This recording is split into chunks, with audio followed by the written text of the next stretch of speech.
marvellous painterly qualities. Then I noticed the caption and was taken aback, for I had not realized that it was Elizabeth.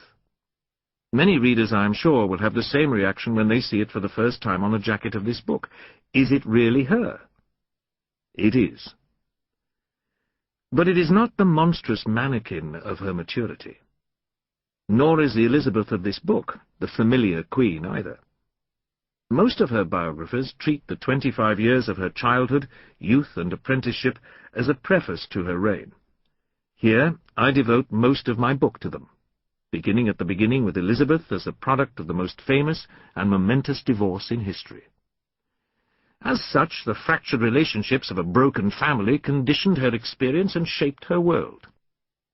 Too often these relationships are understood in terms of the a priori assumptions of pop psychology or proto-feminism.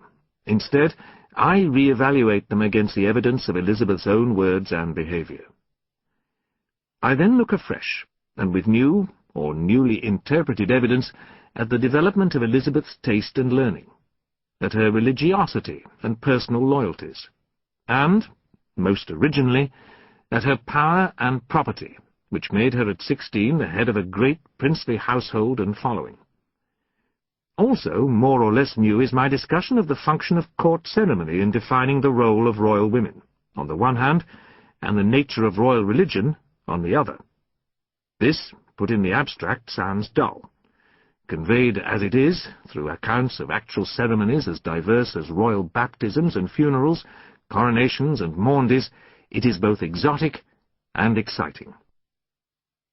Finally, I re-examine Elizabeth's unwished-for position as leader of her sister Mary's disloyal opposition, and try to see how, if at all, we can reconcile Elizabeth's protestations of her own loyalty with the fact that members of her household were up to their necks in every plot against the regime.